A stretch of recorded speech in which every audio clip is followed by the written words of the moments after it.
Hare Krishna, Hare Krishna, Krishna Krishna, Hare Hare, Hare Rama, Hare Rama, Rama Rama, Hare Hare। Srila Prabhupada की जय, गुरु महाराज की जय, आप सब भक्त वृंद की जय। निताय गोपेमानंदी, हरि हरि बोल। जप सुधारने की कला, इसके ऊपर हम आलोचना कर रहे हैं और हम अब पहुंचे जो नामाश्रय, जो आपकी 8वां कुंजी है, नामाश्रय। इसमें अकिंचन बनना, हरिनाम के लिए भिक्षा मांगना, आश्रित रहना, कठिनाइयों को किस प्रकार देखा जाए और पुनः मूलभूत सिद्धांतों की ओर, हरिनाम के अलावा हमारे पास और कोई आश्रय नहीं है, यह हमने आलोचना की। अब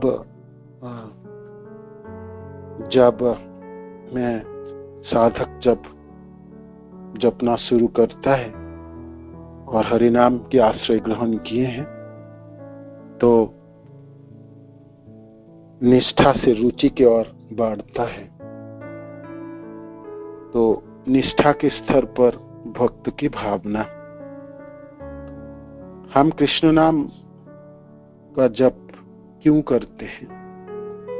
मानो कि प्रश्न आपको कोई करे या आप खुद करे अपने आप को, क्या हम जप करने हेतु क्या प्रेरित करता है? हमको किसने प्रेरित करता है? कौन सा चीज हमको प्रेरित करता है?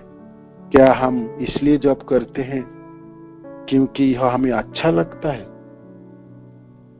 या फिर इसलिए कि हम जप करने के अपने वचन से बद्ध है, या इसलिए कि यह हमारी आदत बन गया है? हम किस लिए जप करते हैं? इस प्रश्न का भले ही हम अन्यों को कुछ भी उत्तर देते समय हम दूसरे को और भी कुछ भी बोले, किंतु हम में से जो इस प्रश्नों पर गंभीरता से मनन करेंगे, उनके पास इस प्रश्न का एक व्यक्तिगत उत्तर भी होगा। वही निजी उत्तर हमारी आध्यात्मिक प्रगति का प्रतिबिंब है। हम जप क्यों करते हैं?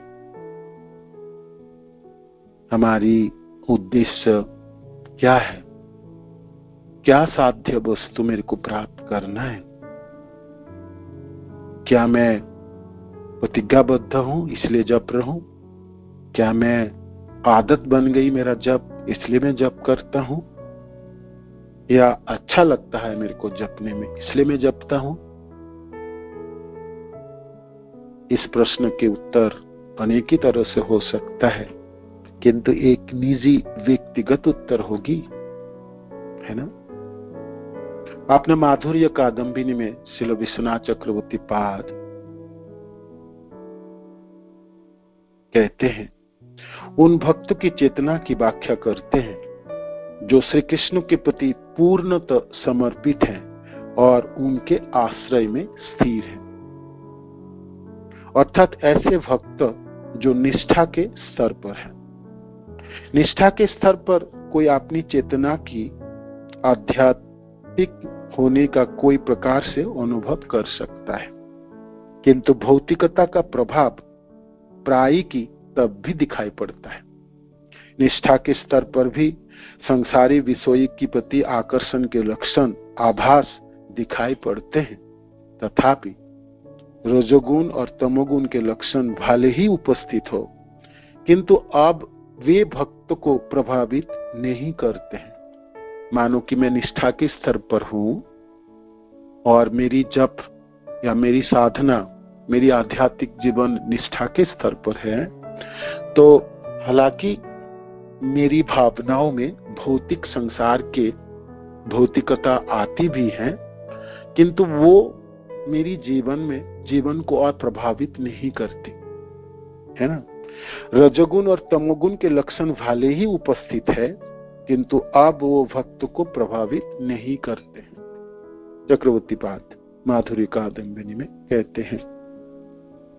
तो भक्ति की शुरुआत आदो श्रद्धा है ना, आदो श्रद्धा तथा साधु संग ततो भजन क्रिया है ना। श्रद्धा हुई, श्रद्धा शब्दे विश्वास कहे सुदृढ़ निश्चय, कृष्ण भक्ति कहिले सर्व क्रमकृत है। तो श्रद्धा के बाद साधु संग प्राप्त किए, भजन क्रिया मैंने शुरू किया है ना। अदो श्रद्धा तथा साधु संग तथा भजन क्रिया ततो अनर्थ निवृत्ति स्यात्, और इसके बाद अनर्थ की निवृत्ति हुई। मेरी जो भौतिक संसार के भोगने की जो प्रवृत्ति, भोक्ता के रूप में अपने को चरितार्थ करने की जो प्रतिस्पर्धा, काम क्रोध लोभ मोह मद मात्सर्य में जकड़ा हुआ इस जीव आवरण, वो मैं भेदने सीखा। अनर्थ जो मेरे को जपने में बाधक है, उसको मैं अतिक्रम करने के लिए सीखा। तो अनर्थ निवृत्ति स्यात्। इसके बाद ही आता है ततो निष्ठा अतो निष्ठा रुचिस्तथा। अब निष्ठा उत्पन्न हुई। निष्ठा के स्तर पर मैं नामाश्रय में हूं, नाम के आश्रय में हूं। नाम जप मेरे लिए एक आदत नहीं है, नाम जप मेरे लिए एक प्रतिज्ञाबद्ध है, इसलिए मैं नाम जपता हूं। या नाम जप मेरे लिए एक दिखावटी नहीं है, नाम जप मेरी प्रयोजन है, मेरी जरूरतें हैं। क्योंकि नामाश्रय के अलावा मेरे पास और कोई आश्रय नहीं है। मेरे पास बहुत सीमित शक्ति है। साधक के रूप में मैं सत्यनिष्ठ हो ही नहीं सकता इस समय। मेरे पास प्रतिज्ञा करने के लिए, दृढ़ संकल्प होने के लिए बहुत कम शक्ति है, सीमित है। यही एकमात्र आश्रय है जिसके भरोसा कर सकता हूं। इतनी सीमित शक्तियों में मैं अपनी साध्य वस्तु जो कृष्ण प्रेम प्राप्त कर सकता हूं। ये निष्ठा के स्तर है, ये विश्वास है। निष्ठा शब्द का अर्थ फर्म फेथ। मैं विश्वास है, मेरे पूरी विश्वास है कि यही एकमात्र मेरी आश्रय है, यही एकमात्र आश्रय है ना, यही एकमात्र आश्रय है। नामाश्रय, नाम प्रभु के आश्रय के अलावा मैं अपने भक्ति जीवन में प्रगति और नहीं कर पाऊंगा।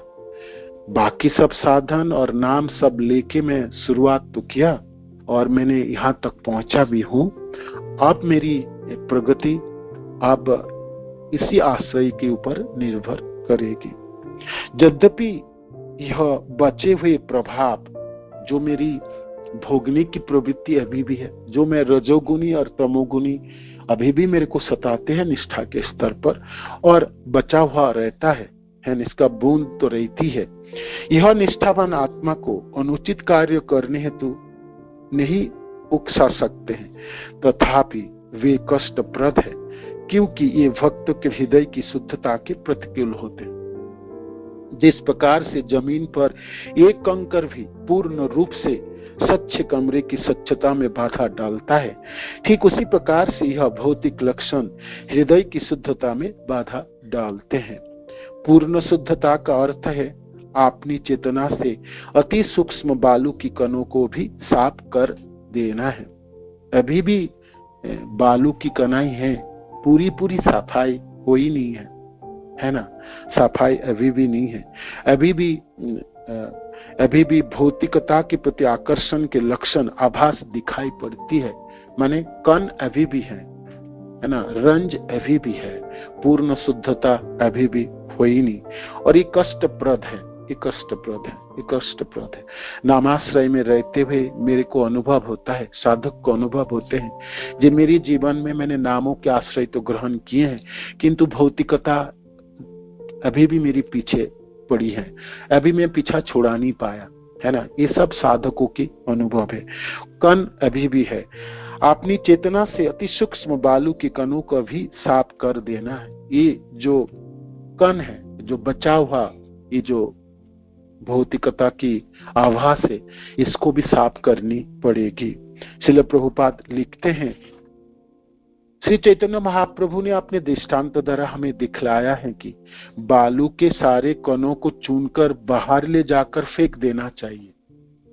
हृदय में उठने वाली सारी भौतिकता, सारे अनर्थ, सारी मेरी अवरोध जो हमको नामाश्रय ग्रहण करने में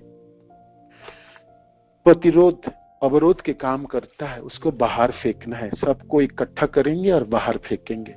श्री चैतन्य महाप्रभु ने मंदिर के बाहर को भी सफाई की, क्योंकि उन्हें भय था कि बालू के एक कण कहीं भीतर न आ जाए। हम अंदर की सफाई तो करेंगे और बाहर की भी सफाई करेंगे, है ना। गुंडीचा मार्जन में चैतन्य महाप्रभु मंदिर के अंदर भी सफाई की, और सफाई करने के बाद जब फेंकने, कूड़े को बाहर फेंकने की बात आया तो फेंकने के बाद भी बाहर के भी साफ किया। ये तो डर था कि वो बालू का ना, जिनको जिस कचरे को मैं बाहर फेंका हूं वो दोबारा लौट के अंदर आ सकते हैं, दोबारा लौटकर अंदर आ सकते हैं। इस संदर्भ में श्रील भक्ति सिद्धांत सरस्वती ठाकुर व्याख्या करते हैं। वे कहते हैं कि भले ही मनुष्य सकाम कर्मों की इच्छा से मुक्त हो ले, है ना, किंतु कभी कभी उसके हृदय के भीतर सकाम कर्मों के प्रति सूक्ष्म इच्छा बनी रहती है।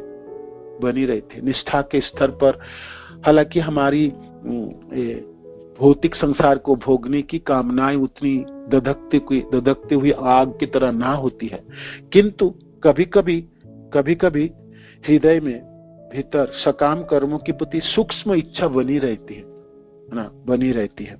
प्राय मनुष्य सोचता है कि भक्ति कार्यों में प्रगति लाने के लिए वह व्यापार शुरू कर दे, किंतु कलमश इतना प्रबल होता है कि वो बाद में उसे भ्रम होने लगता है, जिसे कुटिनाटी, छिद्रान्वेषण तथा प्रतिष्ठासा, उच्च पद के लेना तथा जस की इच्छा, जीव हिंसा, निषिद्धाचार, शास्त्र वर्जित वस्तु स्वीकार करना, काम तथा पूजा लोकप्रियता के लालसा के रूप में बतलाया गया है। कुटिनाटी का अर्थ है कपट। उदाहरणार्थ हरिदास ठाकुर की नकल करके एकांत स्थान में रहने का प्रयास एक उदाहरण है। उसकी असली इच्छा तो नाम तथा जस कमाने की रहती है। दूसरे शब्द में वह सोचता है कि मूर्ख लोग उसे हरिदास ठाकुर की तरह मानने लगेंगे, क्योंकि वह एकांत स्थान में रहता है। ये सब भौतिक इच्छाएं है। नवदीक्षित भक्त को अन्य भौतिक इच्छाएं भी, यथा स्त्रियां तथा धन, कामिनी कांचन सता सकती है।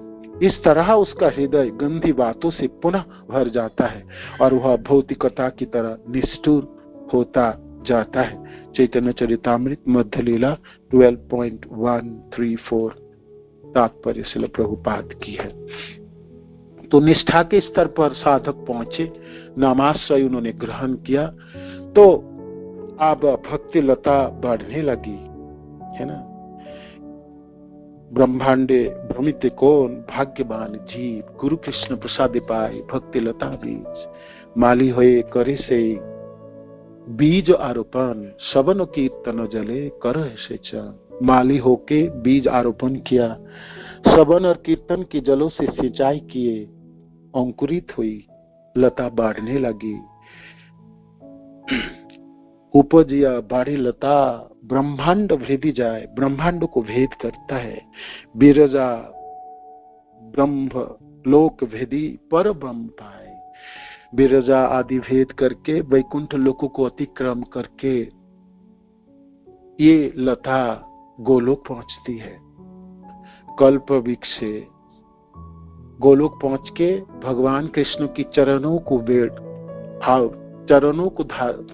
को चरणों के भरोसा में, चरणों के ऊपर चढ़ने लगती है। कल्प वृक्ष है ना, सुंदर रूप शिक्षाओं में आते हैं ना, जे ताहा अब बढ़ी तबे जाय तदुपरि गोलोक वृंदावन, कृष्ण चरण कल्प वृक्ष से करे आरोहण। चढ़ गई वो लता, गोलोक पहुंची।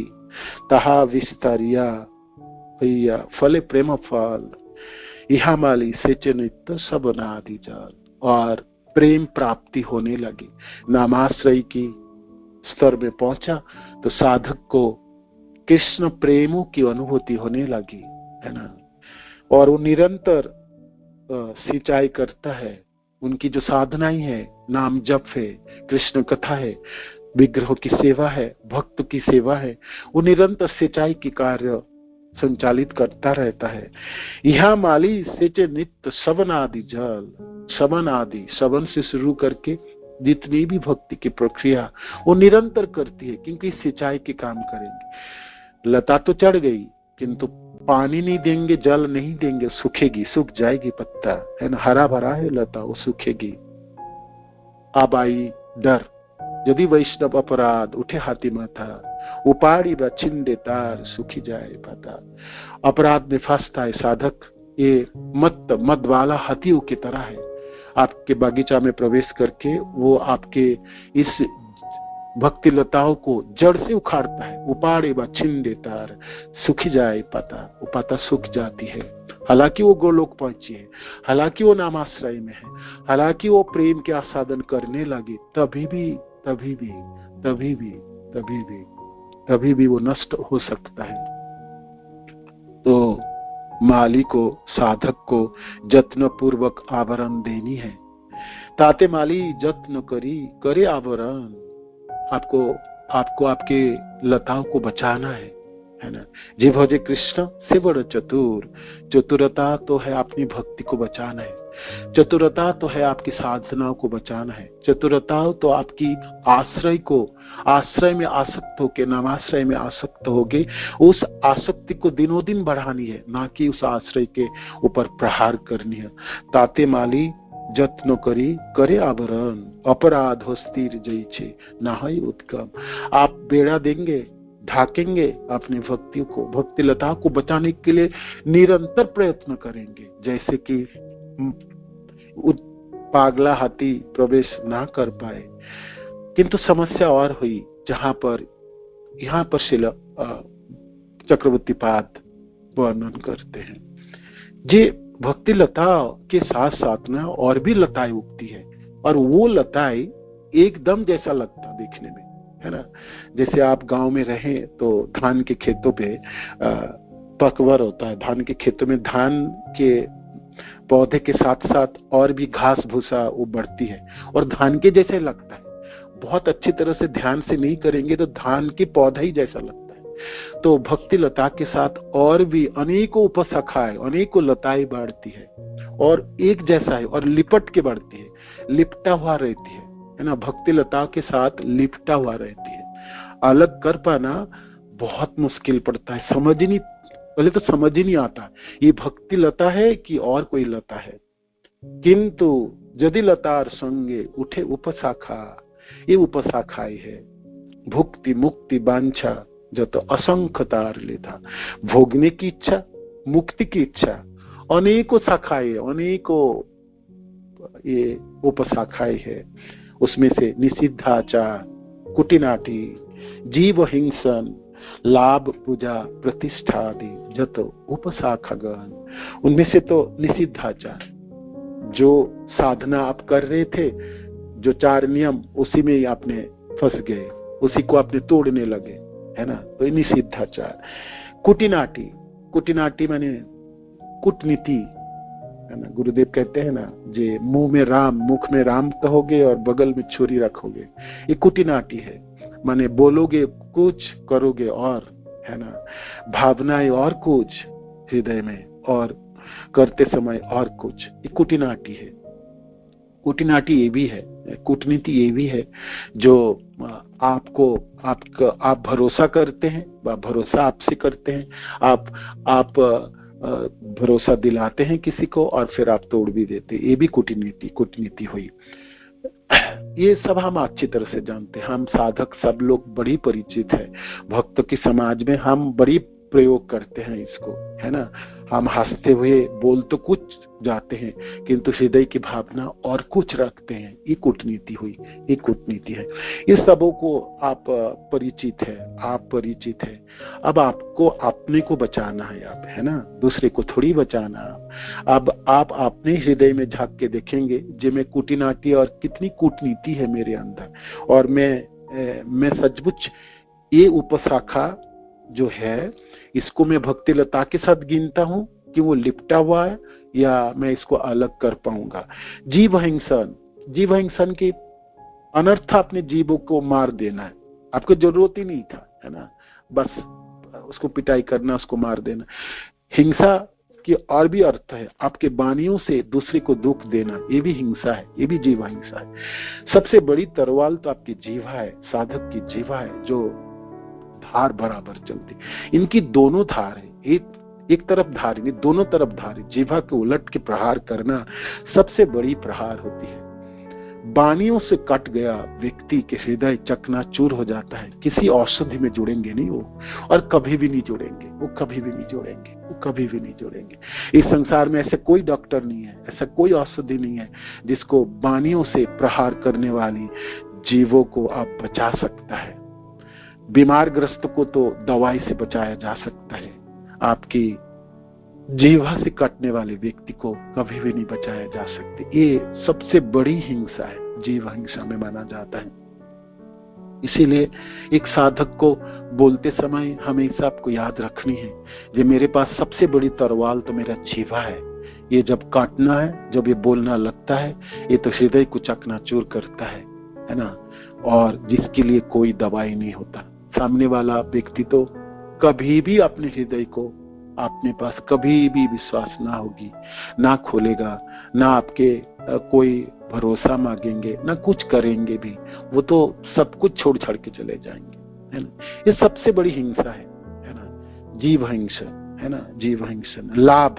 लाभ आप सब जानते ही हैं, है ना। भक्ति में आपकी कुछ प्राप्ति हो जाए, भौतिक दृष्टि के अनुसार प्राप्ति हो जाए, है ना, जो भाई कुछ मैं प्राप्त कर लूं, धन प्राप्त कर लूं, जन प्राप्त कर लूं, है ना, नाम प्राप्त कर लूं, जस प्राप्त कर लूं, लाभों में भी आता है। और आता है पूजा है भौतिक लोगों की संतुष्ट करके प्रतिष्ठा पाना, है ना। मैं भक्त हूं, मैं वैष्णव हूं, मेरी एक स्तर है, मेरी एक औकात है ना। देखो मैं अरा-गरा नहीं हूं, आप लोगों के जैसा नहीं हूं। ये है पूजा, है ना। हम भूल जाते हैं हम एक तुच्छ सेवक हैं, है ना। इस ब्रह्मांड में मैं आज मर जाऊं, मेरी शरीर छूट जाए, कोई फर्क नहीं लाने वाला कृष्ण के संसार में, कुछ फर्क नहीं लाने वाला।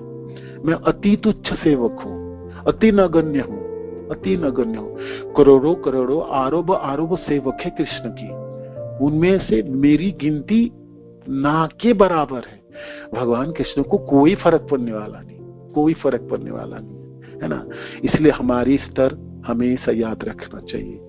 पूजा किस चीजों के लिए पूजा, है ना, किस चीजों के लिए पूजा, क्या स्तर है हमारी, है ना। अति पामर, पतित और अति नगण्य है, अति नगण्य है, तो फिर पूजा की अभिलाषा क्यों, है ना, ये है। और प्रतिष्ठादि भौतिक दृष्टि से महत्वपूर्ण व्यक्ति बनना, भौतिक दृष्टि से महत्वपूर्ण व्यक्ति बनना। मैं एक वैष्णव हूँ, मैं अनेकों साल की मेरी जप है, मेरी साधनाएं है, मेरी सेवा है, मेरी एक स्तर है, मेरी एक स्तर है, मेरी एक स्तर है। ये उपशाखा ही है, ये कमाल की उपशाखा है। ये ना एक जैसा लगती है, भक्ति की लताओं के जैसा ही लगती है। आप ना बहुत अच्छी से ध्यान से आप नहीं देखोगे, लिपटा हुआ रहता है भक्ति लताओं के साथ, और उसको अलग कर पाना बड़ी मुश्किल है। पहले तो पहचान ही नहीं मिलता हमको, हम पहचान करना भी नहीं चाहते, हम जानना भी नहीं चाहते। हम सोचते हैं बहुत अच्छा है, मेरे को पूजा मिल रहा है, बहुत अच्छा है, मेरे को सम्मान मिल रहा है, बहुत अच्छा है, लोग मेरे प्रशंसा कर रहे हैं। आप समझ नहीं पा रहे हैं, आपकी गले की ये जंजीरें हैं, आपकी भक्ति लताओं को चोक करने वाला है, भक्ति लताओं को मार गिराने वाले हैं, है ना। अनेक उपशाखा बढ़ जाए, वो सारे आपने जितनी श्रवण कीर्तन किए, जितनी सिंचाई के पानी सब वो ले जाएंगे, खाद सब खा जाएंगे, आपकी भक्ति लता अवरुद्ध हो जाएंगे, है ना, अवरुद्ध हो जाएंगे। इसलिए चक्रवर्ती पाद कह रहे हैं अद्भुत है, ये देखने एक जैसा लगती है, भक्ति लताओं के साथ उगती है, उसके साथ लिपटा हुआ रहता है और एक साथ बढ़ता है, एक साथ बढ़ता है। सेक जल पाइया ऊपर शाखा बाड़ी जाए, स्तब्ध ही या मूल शाखा बाड़ी दे न पाए। ये उपशाखा मूल शाखा को बढ़ने ही नहीं देंगे, है ना, अवरुद्ध कर देंगे। हमारी भक्ति अवरुद्ध हो गई। आप देखो पीछे मुड़ के, सचमुच रुक गए, सचमुच रुक गई, है ना। आप पीछे मुड़ेंगे और देखेंगे कब ये सब उपशाखा बढ़ गई और इसको मैंने स्वाभाविक मान लिया। मैं वैष्णव हूं तो सम्मान पाने की मैं भागीदारी हूं, है ना। ये एक उपशाखा, पूजा तो मेरे को पाना ही चाहिए, सम्मान के भागीदारी तो मैं हूं ही, लालसा तो उत्पन्न हो ही गई, है ना। और जीव हिंसन तो हमारी खूनों में है, रग रग में है। सहनशीलता तो वो तो श्लोक में ही सुनाया जाता है ना, और सुनने भी अच्छा लगता है ना। तो आप देखोगे पीछे मुड़ के हमारी साधनाओं के स्तर पे और इस पूरे भक्तिमय जीवन में हमने अनेकों उपशाखा बढ़ा लिए हैं, है ना। अनेकों उपशाखाओं के बाद महाप्रभु रूप गोस्वामी पाद को वर्णन करते हैं रूप शिक्षाओं में। उन्होंने तो कहा जी असंख्य शाखाएं है, रूप असंख्य उपशाखाएं है। मैं तो आपको थोड़ा बहुत उदाहरण देता, और चक्रवर्ती पाद उसको खुलासा करते हैं, है ना। तो स्तब्ध है या मूल शाखा बाड़ी दे न पाए, स्तब्ध है या मूल शाखा बाड़ी दे न पाए। हमने रोक दिए उपशाखा को बढ़ते हुए, हमने सहायता करे। इसीलिए कहते हैं हे रूप, इनको तो प्रथम छेदन करो, इसको ना बढ़ने मत दो, उसको जानने मात्र से वही तत्पर मार डालो। प्रथमे उपशाखा करो ये छेदन, तबे मूल शाखा बाड़ी जाए वृंदावन, है ना। छेदन करनी है, ये निष्ठा के स्तर पे है ना। उगती है, कभी कभी सताते भी हैं और हम जान भी पाते हैं। ऐसा नहीं हमको पता नहीं है, हम जानबूझ के हम सोचते हैं बढ़ने दो जी, बढ़ने दो, चलने दो जी, चलने दो, है ना, करने दो जी, करने दो। हमने प्रथम ही उपशाखा करो ये छेदन। प्रथम शब्द का अर्थ उस क्षण पे, जिस क्षणों पे आपको इस उपशाखा की पता चली थी, उसी दिन मार गिराना चाहिए था, उसी दिन उखाड़ के फेंकना चाहिए था। नहीं तो ये आपके भक्ति लताओं के साथ लिपट के आपको भक्ति जैसा प्रतिबिंबित करेंगे। आपको लगेंगे ये भी भक्ति तो है, ये भी तो भक्ति है। ये भक्ति नहीं है, ये भक्ति लता नहीं है। देखने में एक जैसा लगती है, ये भक्ति लता नहीं है। भक्तों के संग में कृष्ण के पवित्र नामों का श्रवण और कीर्तन करने से हमारी कृष्ण भावनामृत संबंधी अभिलाषाओं में वृद्धि होती जाती है ना, होती जाती है। उपशाखा को मार गिराना चाहिए। भक्त आपके लिए सबसे सुहृद मित्र है। साधु की संग आपको बचाने के अस्त्र है ना। कृष्ण भक्ति जन्म मूल है साधु संग, कृष्ण प्रेम जन्मिए देह मुख्य एक अंग। साधु की संग तो जन्म मूल था, साधु की संग प्रेम पाने की मुख्य अंग है। अब हम देखो, हम अपने साधु संग को कैसे व्यवहार किए हैं। हमने तो उनके जड़े काटे, है ना। हमने तो भक्ति लता को जड़ को काट के पतवार उपशाखाओं को बढ़ने दिए। हम कितने बुद्धू और बेवकूफ होके काम किए। हमने भक्ति लताओं को मार गिराए, हम पहचान ही नहीं पाए। हमने सोचा इसी को उखाड़ के फेंकते हैं, हमने भक्त की समाज में रह के भक्तों को ही उखाड़ फेंके, हमने भक्तों की आलोचना में पड़ गए, है ना। हमने तो भक्ति लताओं को उखाड़ दिए, है ना।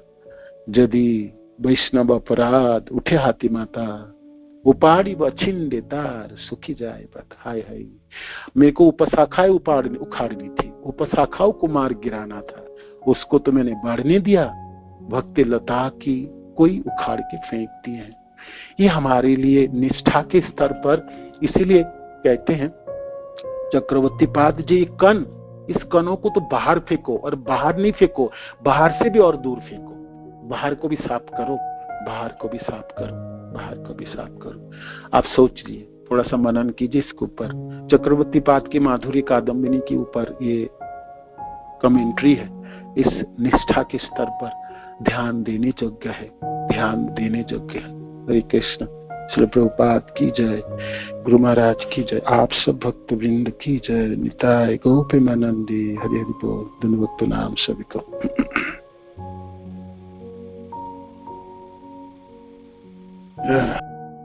देवीं सरस्वतीं व्यासां ततो जयमुदीरयेत्। नष्टप्रायेषु भद्रेषु नित्यं भागवत सेव्या। भगवत